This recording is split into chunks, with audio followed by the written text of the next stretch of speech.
Oh, the host has Oh, disabled participant yeah, screen. that's right. I got to make you the co-host. So I'll make you the co-host. Don't worry if anybody shows up in the waiting room. I'll take care of that. Cool. Screen. PowerPoint. Awesome. Good morning, everyone. This is blocking my. Where's the play button? There we go. Slideshow from beginning. Excellent. Everything's working. The screen shared. Everything's cool. Awesome. Well, thank you all so much for having me out. This is the third one I've had the pleasure of doing. I spoke over in Tampa and St. Pete, actually multiple times for other projects, and this is something that some colleagues of mine and I decided to launch about a couple months ago now. We've been working on it since the end of 2021 with the not trying to jump on the bandwagon at all, but in the space of NFTs. That's what Bonkers Club is getting kind of driven by. So Bonkers Club is a NFT collection that is geared towards the running, cycling, swimming, triathlon community. But I'm looking, definitely something that I'm trying to consider is also the modification of, I'd say, this sales pitch, for lack of a better word, because we're really bridging and connecting a lot of Web 2 and Web 3 kind of elements. And that's where one of our kind of, I think, big value propositions kind of comes into. So, why are we doing this as an NFT? One, it gives the members a resale value. I think as time progresses, we're going to see traditional membership models, like digital memberships, as far as like people signing up for courses, Gary V kind of stuff, all of those types of big programs, I think are going to start shifting a little bit into this, because when you think about it, if you signed up for some program that was $1,000 or whatever it might be, once you've completed that course or that program, like you just are done. Like there's not like a returning, there's like, oh great, I got my value out of it. But what if you could then sell that to someone else who was on deck waiting for it? So it creates a little bit of a limited supply and actually turns some of your community into the marketing tool. So gives a resale value for the members. From a company side, it gives us an additional revenue stream. We're not solely relying on the volume, but it is nice to have every time that someone sells their NFT, that there's a little bit of action that comes in. Also expands us into a bit more of a global marketplace. When you start, when there's hype around it, when things are happening and moving and growing, you're getting promoted through some of these other platforms, and different communities kind of start to take notice. When I say promotional transparency, it's a little bit more of working together with the community to help showcase products and services that they are actually interested in. And it's a little bit more with what happens in Web3 is like you have what's called DAOs, which people are voting and sharing ideas and opinions. So it kind of turns the community into the driver of where things are going to be going. And then it also gives us a little bit of seed funding for some of the bigger ideas and projects that we are going after. So our clients, one, are the swim, bike, run, triathlon community, but there is also this other pool of people who are just in the buying and selling and flipping NFTs. While that's not like our super focused target market, because it would be amazing for us to have a 100% community of people that are athletic, and it's all levels, from people starting to do a 5K to people doing ultras. So those are the two kind of gears that we're going after, predominantly focused on working with the athletic side, but there is obviously the learning curve that they are going through. So we've really, I think, created an interesting value proposition to kind of get them into the fold. So one of the big things that we are working on, and what I think is exciting personally for me and our team and all of our current community members, is this app that we're creating. So these different logos you see here, Strava, Polar, Garmin, Zwift, these are different athletic tracking devices. People sign up for these apps, they're free. Some of them have paid versions, and it's tracking distances, stuff like that. there's no incentives, rewards, anything that really matters other than it's giving you your data.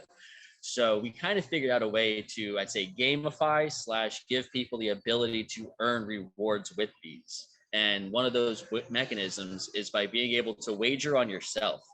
So when the app integrates all of the data, all of the APIs from all of these, and then we have this additional functionality where we're going to be running different types of challenges. So for instance, we're going to do stuff like, all right, you're going to commit to doing 5K 3 times a week, bet $30 on yourself, and then that pool fills up with some cash. Statistically, some percentage of those people are not going to fulfill that. And then the pot will then get split up amongst the people that are completing the tasks that they've promised. So there'll be all types of different levels. We're going to be doing some testing to see what those statistics are. We participated in some other programs like that in the diet space, but we are just kind of going to be in a little bit of a learning curve with what is the appropriate amount of distances, not to overload people, making sure that legally from the disclosures, like you are healthy enough to do these things, stuff like that, covering our bases. But in this kind of space, the challenges with athletics is, accountability. There's community, but there's not a lot of necessary one-to-one connection. But there's not a lot of ways to keep people interested and engaged. So for instance, now if we did one of these challenges, one, you've put $30, $50, maybe $100 up, depending on the levels of wagering that we do. But there's going to be additional levels of rewards on top of that. So we are going to have a free model, a fiat cash model, and then the NFT, which is like premium level access, to where if you're participating in these challenges and you have an NFT, not only do you get to split the pot, but you have other bigger bonus rewards that are going to be coming into that. So in essence, all of the free signups and the fiat folks are going to be getting shown, like, if I completed my 3 5Ks a week, my $30 turned into $50. But if I had an NFT, it might have been $100 and I might have won a new pair of shoes. So it's constantly giving us the ability to create buy pressure and buy interest for the NFT collection, hence continuously getting people a little bit more introduced to what this Web3 space can actually become. It's so much more than just profile pictures of apes that people don't really get. So the rewards, the expense, we're trying to find ways to keep people more accountable. Personally, there's a move to earn space right now where if you go out, run, bike, do whatever, you might earn a couple dollars. But if I don't run today, I don't make any money. But now, if I've committed to these 3 days a week, one, I'm committed to not losing the money I put up. And two, I want to win that prize. Like, we're giving away trips and other things like that. So the solution that we've created is lots of group chats. We've got an around the world challenge going on right now where people are just manually logging their distances with screenshots of their apps. As I mentioned before, these personal wagers, which are going to be kind of getting developed and expanded on as we go. But these trips, races, raffles, we are, constantly giving back to the community. That's really where a really considerable chunk of the revenue gets funneled back through, and giving people something instead of a Strava, badge for doing a great job or hitting a personal record. But we've also identified a pretty unique way to support these different athletes, some of the ones who are raising money. So 5% of all of the revenue will then get allocated amongst the different athletes that we're working with that are raising money for causes, and community members who say, hey, we're raising money for this. They can basically apply. And then at the end of the month, we'll look at what does that pot look like, and then figure out the most appropriate way to allocate those funds. This is just a little bit of a snapshot on Unexpected. Not going to go into all of it, but we've outlined the business model from after we go through minting that will support the business for a minimum of 2 years if there was zero additional revenue that came in. If you're in the space, a lot of collections, it's kind of just like all this money comes in, they make a lot of promises, and there's no real financial thought or business plans after that's done.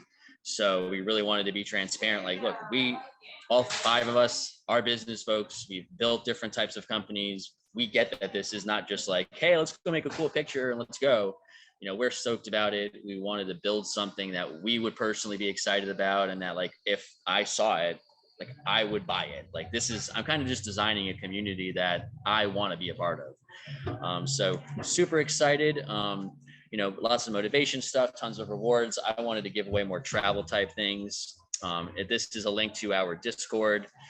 If you are curious about the project, you can definitely obviously go in there and check that out. And I haven't been paying attention to my time, but I suspect I'm close to the 6 minutes. So I will cut myself off there. Did I stop the screen sharing?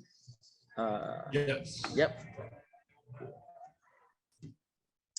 I All see right. a hand raised. Yeah, Denny. I've got a two-part question. First one, how do you get away with the wagering? Isn't that illegal under state law? No, so it's not wagering on, it's not necessarily like a bet. It is, and we've seen this is actually done with a regular Web 2.0 company that they've been operating for a few years here in the States, and they do it based on dieting. It's called Diet Bet. So we kind of analyzed the way that they've been doing their business model. So you're not betting on something external, it's on your personal activity. So I am basically able to, if this percentage of people in the diet world, they said about 50% of the people don't complete their challenges. So their payouts around 1.5%. I'm sorry, 1.5 times whatever the initial like wager was. So we're analyzing our legal team is just checking out the language and the wording around it to where is it a wager? They use diet bet in their name. So again, they've been around for a few years and they spent a ton of money. So we're going to kind of take a little bit of note from there. Any money on this? What was that? Are you making any money on the wagering part of it? Yeah, so we are going to take a little bit of a cut on that. So the thing that's part of what we need to analyze is the completion rate. So understanding what the diet guys have done, knowing that 50% of their people aren't completing those challenges. That's really what we just need to check out. If the challenge is, I want to say, too easy, so for instance, if we do your 3 5Ks a week, what percentage of people complete that? Does that need to get stepped up? Does the distance need to go up a little bit? So we're going to do a few test models of that with the community just to kind of see how that all plays. But yeah, there's going to be some revenue that is generated for us out of that pool as well. Make sure that your legal team really investigates that fully. Now, the other option you have, you could take it and make it a charity. But if you make it a charity, what you got to do, you got to go through the state agricultural department, list your charity, and they will give you wording that you got to look. You have to put on everything that you try to do to raise money. And they may look at it this way. If you do that, that's fine. I'm a little bit worried about making money from the betting notes. That's what they have to really be careful about. Thank you. No, we'll definitely check it out. So I'm still a bit unclear as to what the model is. So as in particularly what it relates to how you're going to make money. So is it a subscription service, or are you just trying to make money from the challenges, or what? So the money comes from a few different verticals. The first section comes from the minting of the NFT. So that's like the release to the marketplace. So there will be 10,000 memberships as the premium level NFT going out. Those are going to be around $310 each. So that kind of fills up the initial pot for getting everything moving and growing. And then the ancillaries, so there'll be a free access and then a paid subscription access that people can pay with cash. So then that will also be part of the revenue stream, which then will give them access, just like typical membership programs will, to athlete chats, promos, participating in these other challenges. So the money kind of stacks up those ways. And then on an ongoing basis, there will be revenue that comes in through the buying and selling of the NFTs within the collection. Some of the money goes into staking, where that's earning a higher yield interest, as well as the other challenges, influencer promotions. That's kind of some of our other background is, once you have a audience of, 15, 20,000, 50,000 people, I can turn that into, $50,000, $100,000 a year ancillary income stream within the athletic space. We can just grow that from there as well. All right, Rook. Well, you know how much I love this geeky stuff. So, I spend about 4 or 5 hours a day in the crypto NFT space. So why Web3? I'm just going to say Web3 because you said Web2, and I get that, and I know what that means. Why are we utilizing NFTs? What's the value that you see there, or the opportunity? So, reason that we kind of see that it is predominantly that exclusivity of the membership, where that's where, in my opinion, I see where the membership communities are going to go, because I think we've all signed up for some membership or some program that after a while, I mean, we're either not using it or we've used it and we've moved on, where if we have this resale opportunity, it gives more accessibility to everything. So as we're doing, we have this large athletic community, which is millions of people. And if we only have our 10,000 collection, people are going to want to participate in that. But we can still have this fiat-based system because that's kind of their entry point. It's them dipping their toe in, and it's kind of constantly creating the buy pressure, the buy interest of like, wow, if I had the NFT and completed any of these, or I was just part of the community, I might have won a bike. I might have gotten a trip. So it kind of continues, we see it as continuously elevating the cost of value of the collection and the ownership of that, because of all of the ongoing, promotions, rewards, and, higher level value. Well, we pay premium prices for premium experiences, and it looks like you're building a premium experience, and that's great. That's cool. And I like that you're doing both, right? Because even with my business in our NFT space, we're also playing the mainstream too, because 1% of crypto, 1% of the population have crypto, 1% of crypto holders have NFTs, right? But again, it's very highly profitable. You add a zero to anything you do, which is great. Are you leveraging the NFTs? Oh, so what I heard though, I just want to make sure I heard this. If I stake it, I'm getting a percentage back. So you are paying out payment, royalties, so on to the holders of the NFTs? So we're not out of the gates with that. So from the initial, what we are doing from staking is some of the revenue that comes in from the minting, we are going to be putting into staking as that ancillary. The company itself, but that's not paid back to the audience. Not going to be paid back to the audience yet. We're being mindful of the different SEC stuff, and with everything in that move to earn space, we were exploring that model. I mean, there's with Step In and all the other platforms that are kind of pioneering it. Where's their liquidity? Like, how does that maintain stability? So we're like, all right, we want to fulfill on what we know we can guarantee that we can deliver on. And then, okay, let's let the dust settle with that. As we grow this as a revenue stream, then we might be able to fund the liquidity. But then what does it look like launching a token later on to do staking and stuff like that? Not legal advice. I'm happy to have a conversation later. I put on my email here so we can continue. I don't absorb all the time.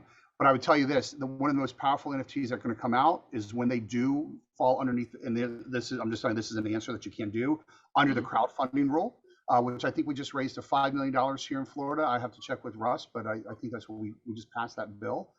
So if you did that, now you're a legal crowdfunding NFT, and no NFT that I know of has actually done it with the done it within regulations. And I think that can be one of the most powerful moves you can do, period. No, I'd love to explore that a little bit more and figure out what that looks like. I'll pass the mic. I want to geek out with other things too. But I love what you're doing, dude. Thank you so much. All right, thank you. Sean.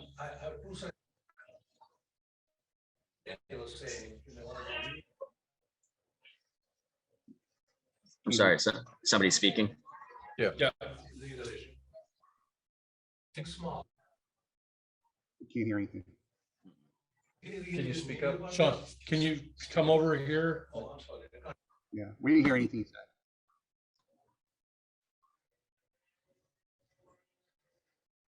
said. Right there behind, next to Denny.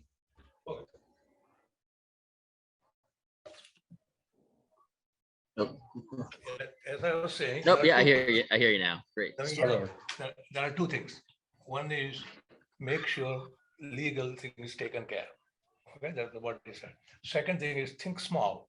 I don't know whether there's really need for this. Okay, you have to start small community, make sure they really love it. They become your sales ambassador and evangelist, like Apple. They're all evangelists. I bought this for $1,100 without a complaint. Okay, that's what you have to create, small community, and make sure your market product fit is there before you move. 95% of the startups fail because of that. Okay. So if you want to, we can talk about it more. Okay. Okay. Absolutely. Thank you so much. Can I clarify something real quick? For successful NFT projects that are doing 10K, all they need is 200 to 2,000 people. So it is actually small. But go ahead. I just want to throw that data out there. Hey, Joe, I just wanted to know what chain will you be minting these NFTs on?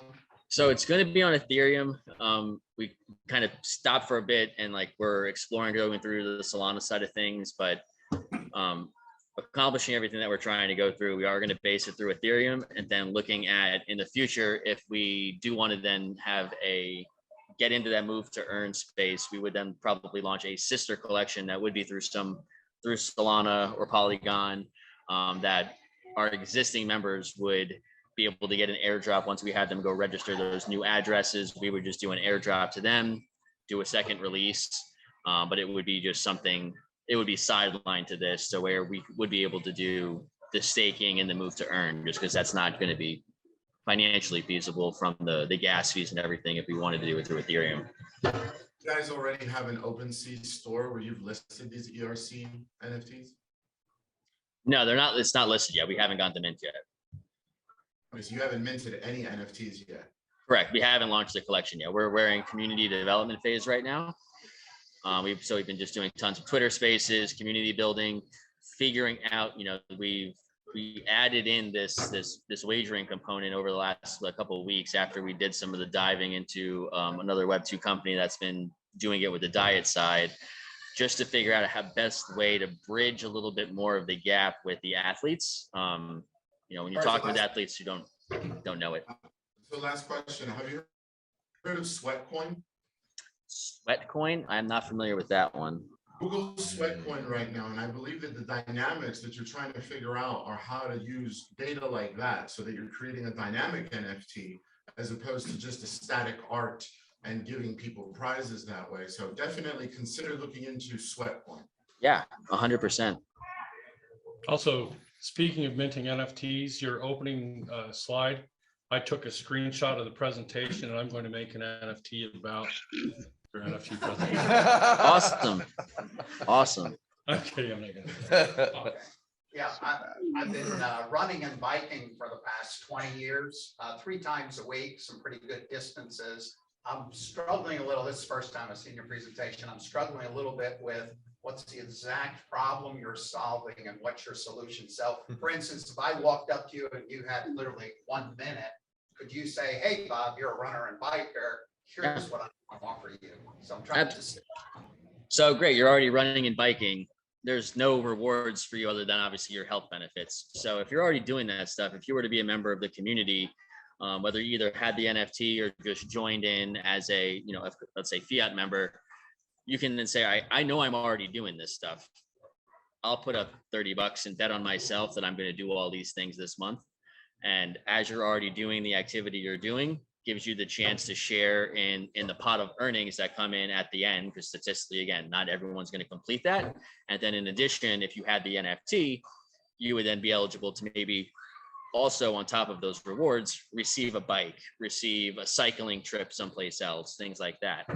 So it's figuring out a way to reward people for kind of doing some of the stuff they're already doing, and then giving them, if you missed that day this week, but you really wanted to commit to it, now there's a little bit more reason to get through it. I don't want to lose my money, and I do want to win stuff.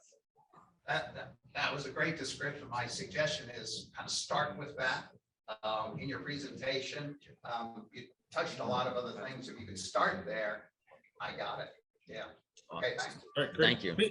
I could be way off the mark, but I heard education and training. Is the education training to train people how to? I'm not talking about the money aspect. I mean, that eludes me at the moment, but the education training for triathlons or nutrition or exercise or whatever. Am I off the mark on that?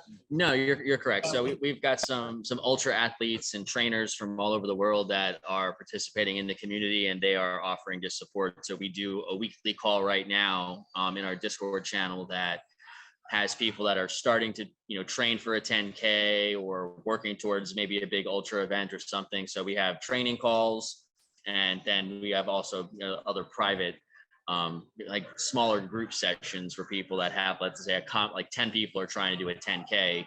We might have a specialty call just for them.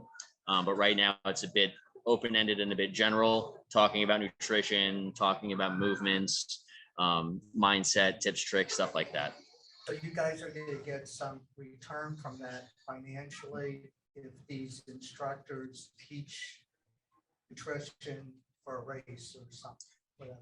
So we've looked into that, and I think, and I don't, tell me if you all think this is short-sighted on it or not, where I'm more excited about these athletes and trainers being the advocates for the project. So one of the other components with these athletes who are doing them in these training calls is with this whole wagering side of things and this like setting up challenges. We're giving that an affiliate model where if you're an athlete and you've got 100,000 people, you can then go host your own challenge. So that's already like, I'm participating in one of these with that diet company, with my other marketing company right now, where I earn 10% of whatever I raise. So there's a challenge that we saw in there right now that's going $100,000. If I got that many people on board, I would have made 10 grand. Where we're going to push into the affiliate side, where I'd rather have these athletes and these trainers just promoting the heck out of everything that we're doing, because the amount of money that's going to probably come through from a training side, I'd rather get that to them. It's probably more admin time on our side, and I don't think the numbers, I could be wrong over time, I don't think they get big enough for it to be like we're losing. I'd rather, like, if they're bringing people in and they're engaging and promoting what's happening in the community, I see that as a bigger value from the marketing side than some of the money that might come from it. All right, thanks for answering. That's right. And if anybody has feedback, like they, say like, that's dumb, please let me know. Like, I'm just, again, looking at how do we use that community, like the other gentleman was saying, like building the advocates for the program. Like that's the big focus of all of these different elements. All right. So Joe, the final question that we have is, what can we as a community here in Orlando do for you? This feedback has been absolutely tremendous. I really appreciate all of that. That's been great. But if you know of anybody in any kind of forms, that is swimming, biking, running, whether it's competitively or just trying to be active, that's any of those introductions would be amazing. Joe at bonkersclub.com is my email. If you know somebody who is a bit more like they are an athlete and they've got an audience, we're doing some collaborative promotions with them. So if you have any of those types of introductions, those would be tremendous. All right, great, thank you. Thank you all so much. All right, next up, I'm going to share my screen. Next up, we are going to hear from Tudor from V&T Systems. Come on up, just space bar and left and right here. Thank you so much.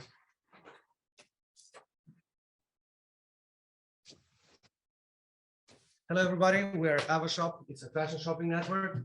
So with new technology, visionary approach, attended to market shifts and needs, V&T Systems wants to build the most effective, entertaining, unique, and simple platform to sell, purchase, create fashion, and to be entertained. So, as we know, online shopping and retail is going virtual. So we are creating a virtual store that has social media presence with real life results. We believe that most important is the visualization with the virtual visualization is key for exploring and creating new styles. Ava Mode uses virtual visualization to simplify the purchase decision. So basically, you can visualize yourself. The end user can see himself as a statue, in a 360 view from a side. And by that, you can have an indefinite clothing, accessories on yourself. You can create new styles. You can do whatever you want. And it creates a desire for the end user to explore, a desire to purchase instead of returning, a desire to keep instead, again, to return it. And this increases, of course, profitability by decreasing returns, which is a big problem. The most important what we want to do, we want to reduce the inventory cost. Right now, it's almost up to 60 days to return an item. And worldwide, this is a huge, huge cost. How we want to do it? Basically, it's easy. We just want to make shopping more entertaining and more effective from brands and retailers. So as a perspective from an end user view, we have functions that make you not only come here just to explore, but to keep you there. So we have functions for you to, like a catwalk mode, go live, hire a designer, make and accept a gift. And through this highly customizable features, the customer is truly able to see themselves as the avatar. It's the opportunity to create an avatar that will look exactly like the customer. And it's only limited by the customer imagination. And in those cases, we have worked with the stylist that will help you to find your comfort, your inner style.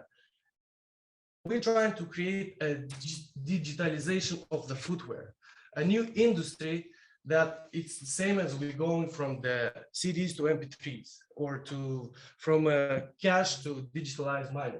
It's an industry that would allow less stores, less inventory, less employees, and better logistics. The big problem for retailers is the inventory cost, actually. The SKU numbers, all what they have in those warehouses.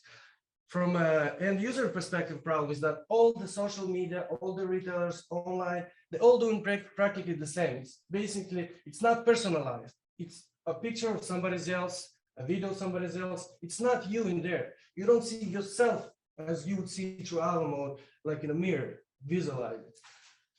And we're trying to simplify the process by just virtually visualize yourself. It's pretty simple and easy. We have a bunch of target market and opportunity. We have online retailers, clothing, footwear brands. We have end users that do shopping basically online because all of them, they already know their sizes. They just need to visualize. That's why we go to store, more to see yourself, not just to change sizes or.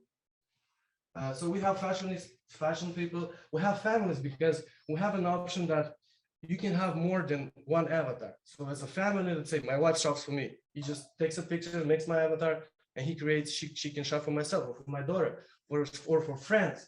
You can have the Generation Z early adopters.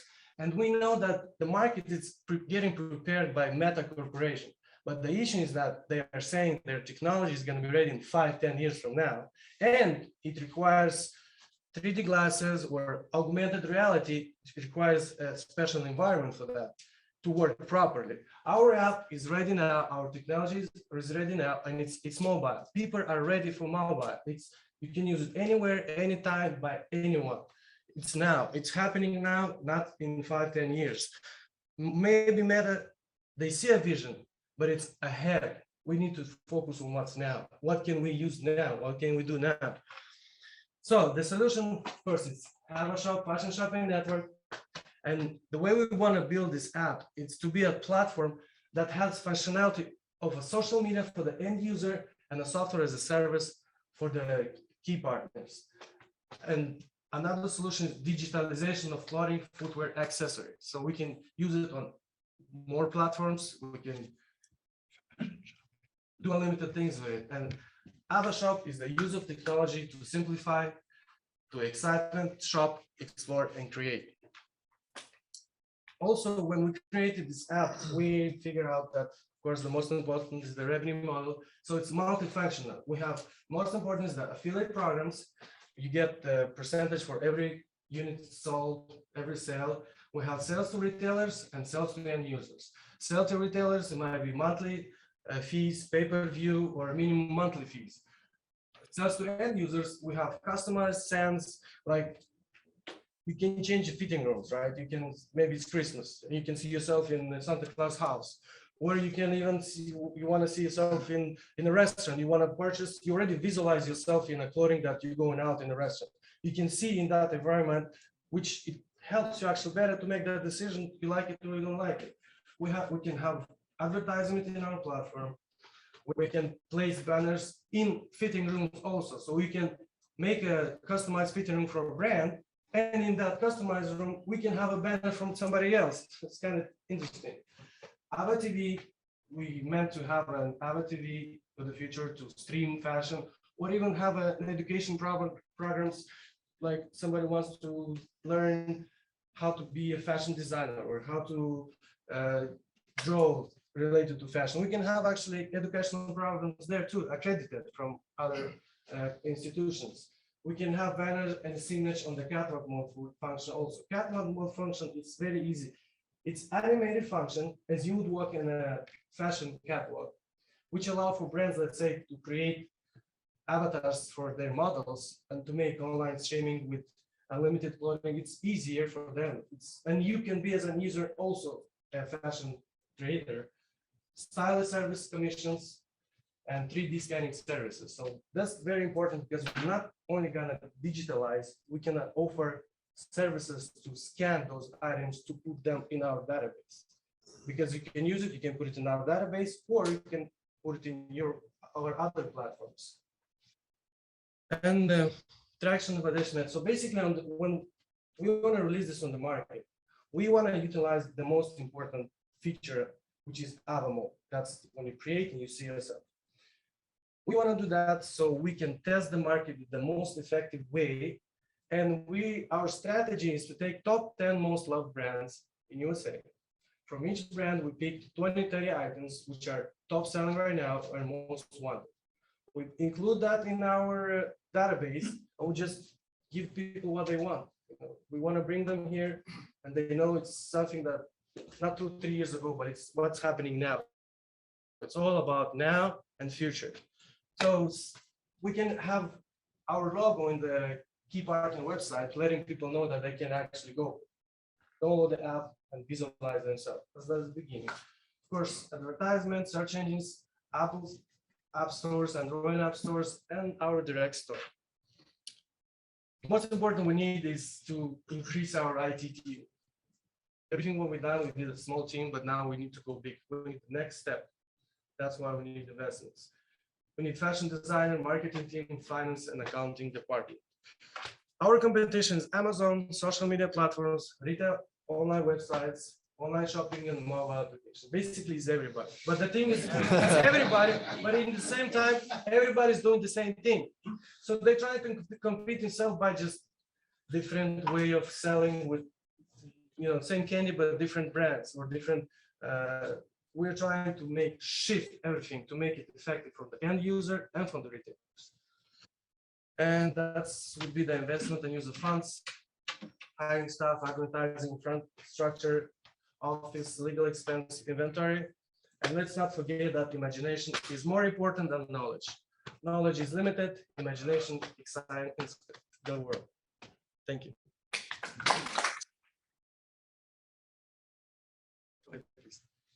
All I can say is, wow, if I understand this correctly, you might have something really breathtaking here. My wife is of a generation, she doesn't buy anything on the internet because I don't see what it looks like on me. I have to go in the store and try it on. If you can create an avatar where she can see what she's going to look like in this, she's not only going to buy it, but her whole generation is going to want to do this. It's a lot easier to go in the stores and just fumble through stuff. So how good is this avatar? We actually have already the technology. We have a patent going on. And we have videos we can show you. It's easy. You just upload a picture of yourself. It creates your face. And the body, the way we did it is that, there's 8 types of different bodies, female. You can choose the body type, and then you can have ongoing customization for, let's say, like somebody has some different parts of the body. Sure. So after customization, you actually can do yourself as close as you want, or you can even type in height, weight if you want to do the big part. My recommendation on this, you find somebody like my wife that's willing to do this, and if it works for her, use her as a test model, have them come up and give testimony for what they're doing here. And you might have a whole generation of people that normally wouldn't do this, want to do this. Yes. I think you've got something incredible here. I mean, it is. So It is incredible. I have a number of questions Yes, go ahead. or in feedback. First of all, it was all words, I know. right? And so you mentioned on several occasions just now that you have things you can show us. Yes. So definitely need to use graphics, show us screenshots of what things look like and so forth. Is it, flow charts, right? How you're going to make money, where's the money coming and where's it going and things like that. One important question is, so if I'm on this and I'm using it, is it a first person view? That's the thing. It's, you see yourself like as a statue, like let's say. So a third Third person. person. Right. So it does the beauty part because, you can flip yourself, Mhm. look from all the angles. It's kind of, when you look in the mirror, you see yourself from the second part. Same thing with us. So to me, that sounds like an evolution, but not a revolution. Yes, of course. What That's how it is. What a revolution would be is if it was first person, and then as you're trying on clothes, you look in the mirror and you see yourself, right? What can be next? Okay, We start all right. small steps. Okay, sure, I get it. That's what I was thinking, because earlier you were saying trying to make it more entertaining, more exciting. People like to look at themselves in a mirror. And so I thought of the fitness mirror, the smart fitness mirror. And if there's some way you could like bring fashion into that, so someone stands in front of the mirror and they can visualize or see what the clothes would look like on them. We thought about that at the beginning, but the thing is that we want to make it mobile. Mm. So you need to go in this, need to have a certain environment, you need that mirror, you need to go somewhere. This has to be instant. You just shop. Right. same Do thing, you know, just but go and shop. do you know when your market looks for clothes? Like, are most women, women, are people mostly at home doing it, or are they doing it between appointments? Like, is there a way to find out when your potential customers would actually use your app? No, this is simple. They download the app. They have all the database. The clothing are digitized. So it's already in there. Yes, I understand that, but I'm saying like, like when I shop for clothing, I'm usually at home doing it. Because I don't have time at work to do it. I'm not doing it while I'm driving. Do you know what I mean? I know. Like when I'm comfortable and I'm thinking, oh, I need a pair of black pants. And then I go online and I look for them. I don't know, like, yeah, I'm just wondering if. This is another way of saying it's mobile and it's easy. It's really now and you can use it anytime because you can use it in your break at work. You can use it when you're home. Right. You can use it when you're school. It doesn't matter. There's no time limit. You wake up at 3 a.m. and you want to shop, go ahead, open have a shop. Yep, that's easy. Got a Zoom question. I'm sorry. In the chat. Hi, I'm the avatar over here. How are you? Help me understand how we're getting brands or clothing in the app. So you mean in terms of the retail partners or the Brands or yeah, how are the clothes getting in the app? How are we content? Content. It's two ways. Either you scan it, like we actually bought scanners to make sure we can do that before we present it. And we have an app, we have some videos that whatever you see there, it's scanned by us. So it's either scanned. And by the way, I just watched all your videos, but go ahead. No, like we have different videos. So basically it's scanned. Every item it's scanned. If there's a way to do it, it's pretty easy. After it's scanned, it's performed by a 3D architect and then put it into our database. That's it. Yeah. No, well, what I'm saying is I searched you while you were talking and I watched your videos. I saw your demo videos. Yeah. Yeah. By the way, and you do have things to show. To the other person's comment, this is a fashion brand. I like to see it look a little bit gorgeous, and let me see some of the stuff because I saw some stuff that you can actually show. And so, okay, so part of your service is that I guess at some point, some people they can either ship you clothes and you scan it in, or you go to brands and scan it for them as a service. Is that what I'm gathering? Yeah. So I see this as an acquisition. By the way, you're muted, or that one's muted, or I can't hear you where you're at over here. Oh, he's right next to the microphone. You should be able to hear him. Yeah, I can hear now. It went off. So basically, we can have two ways for business. At the beginning, the way to get in, that's why we said we're gonna pick up like top 10 most, because we're gonna have an inventory cost at the beginning just to get there, show our name, so we can do it. It works. Yeah. After that, there's certain ways to talk to retailers. Either they ship it to us, or our team goes to them. It's all about logistic communication. we can do it. But at the beginning, it's gonna be hard for us to go, let's say to Nike, and say, Nike, let's go work together. We have to prove them that we can do it. They have to see the market, they have to see the test. Can I give you an alternative idea? Yes, sure. Okay, with the latest iPhones, there are 3D scanning apps. I think something like, and Victoria, tell me what Macari, is that what it is? Macari? Well, it depends on what you're asking. Macari doesn't have the 3D application. No, I know that. The Second, marketplace, right? Okay. Yeah. So I think this is an acquisition for a big brand, for a clothing line. I mean, I actually pitched this idea to Chico's about 20 years ago for their websites. So I get it. Someone like that would buy this as a unique experience that's better for the customers, because what you got to look at it, who has the most to gain from this, and it's going to be a heavy lift for a brand to do this because how much they produce, and someone to be able to go, hey, quick, got it, I'll try it on. If I don't like it, send back. It's so easy. But for the end users who have more motivation, who are selling their own clothes, they're more invested in this experience. So by changing some of the scans on the iPhone, they can scan their own clothes. It can be wrapped around the 3D person just like that because it creates a map. They would be more enthused to do this. And then their social media posting going, hey, I just posted my clothes up. This is what they look at. Check it out. So I'm just saying that because who's going to do the heavy lift? Who's going to do the heavy lift of uploading the stuff? And who's going to do the heavy lift of sharing it? And it's going to be the end users who have the most vested in it. And the Macari, and if I'm saying that wrong, I apologize. Macari and Poshmark would be another one. Poshmark, those type of, I don't want to say avatars, personas. There we go. Personas and users I feel, is the bigger idea, quicker to marketplace and more profitable. I just wanted to give that to you, buddy. Thank you so much. Yep. Thank you. It's an amazing concept. He can't hear you. Unfortunately, there are a lot of people. Yes. They are already big gorilla, big Amazon. Okay. Key thing is figuring out what is your unique competitive edge kind of. It's going to be very, very tough in the beginning. But make sure you have a competitive edge, and because it represents out of $80 trillion GDP, almost half of it is this one. Stew is the killer. Yeah. Everybody knows about it. The killer, really make a killing out of this. If you can really get a small niche and get the thing. So to reiterate what he said, basically, how are you differentiating yourself and so forth? And, this has been around for a while. The idea has been around for a while. My question is part of me thinks that this is a solution in search of a problem. Okay, so what have you done to validate that this problem exists and what the market is for it? First, it's easy just even by the problem that for returns and the SKUs. I mean, don't need a lot of research. We did a lot of research, let's say. But the problem exists. We know that the problem with SKU numbers exists. With returning exists. The problem with social media exists also. It's stagnating.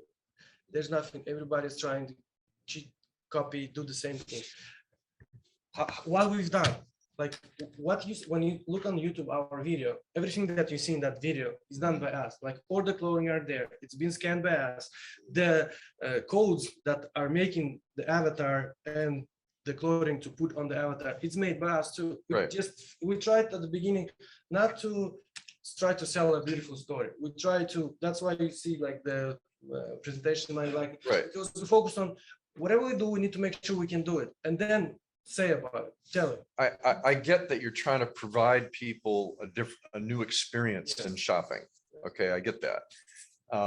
However, as Daniel mentioned, and actually even before that, we've seen many people try to do this. Okay, so the reason why they haven't succeeded primarily is that there's, they haven't sufficiently entered the market in a manner that's sustainable.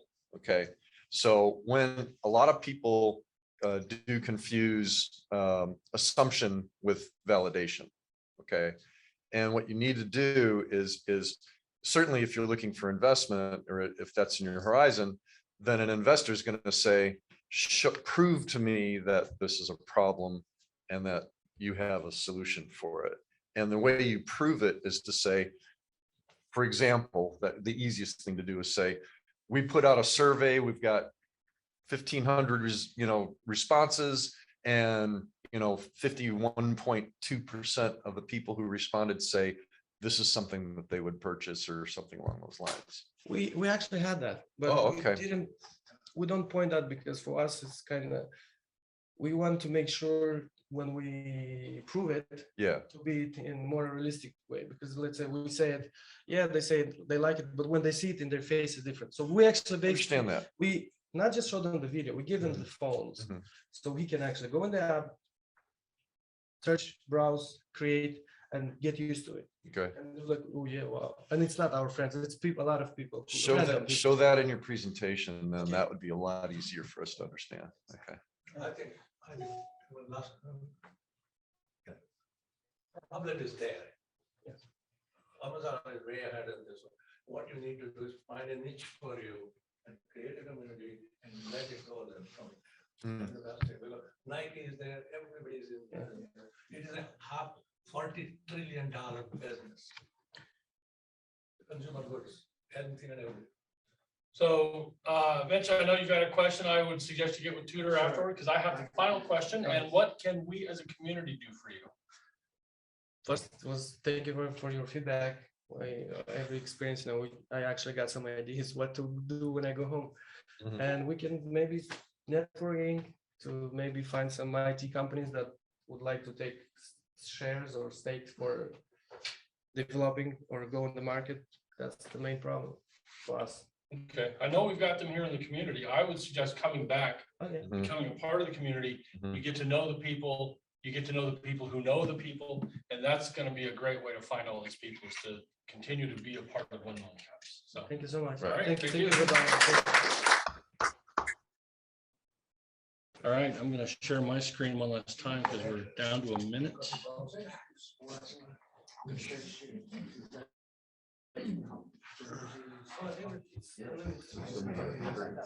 All right, so next week, we're gonna hear from Dylan Calkhurst of Givebacks, which is a sort of a give back shopping program. In the meantime, for those of you who are on Zoom, download the chat. Everybody here, connect with somebody that you met today, get to know them a little bit better. Join us on meetup.com. That's where we put most of the meeting announcements and information.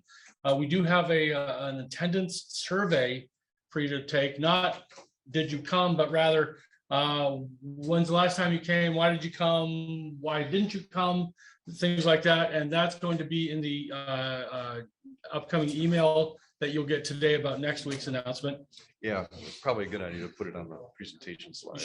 We should do that next time. All right, so thank you very much. We will see you all in 7 days, and everybody have a good week. Everybody take some donuts home. Danny can't keep eating them all. Thanks, guys. Bye, buddy. See you later. Hey, buddy. It's about 19 people.